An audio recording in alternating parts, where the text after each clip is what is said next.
İjtimoiy tarmoqda bizni kunda kuzatayotgan obunachilarimiz mana bugun Qirg'iziston Qiziqiyada Hoji akamiz italyanskiy sort gilosini ko'rgani keldi. 3-4 kishi bo'lib mana ko'rib turibsizlar. Gilos uji mana qoragan 36, bizda 30 anaqasi 35 kalibr, 34-32.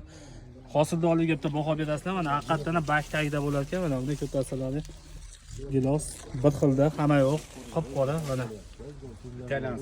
İtalyanskiy sort mana haqiqatdan sinovdan o'tdi. Buni kelajakda bog'lar ko'paytirish kerak. Mana bandi ham qattiq, mana gilos chiroyli, holati zo'r. Mana. Iqlim shunda yangi sortlarga o'tish kerak. Qirg'izistonmi, O'zbekistonmi? Qayt bo'lishdan zo'r sortlarga o'tish kerak. Yangi o'zi bo'ldi, u oldingi klassika bog'lar ham qolib ketdi. Intensivniga o'tish kerak. Xudo xolasa Hoji aka bilan mana hamkorlikni yo'lga qo'yamiz. Mana shu anaqalarni ko'paytirib, italyanskiy sortlarni mana do'stlar 35, 34, 32 kalibrga olib chiqyapti. Mana O'zbekistonda Mamad degan bog'bonlar o yerda bekilib turganlari ham bor, xijolat tortib qo'yinglar. Gilos saltalari kelgan.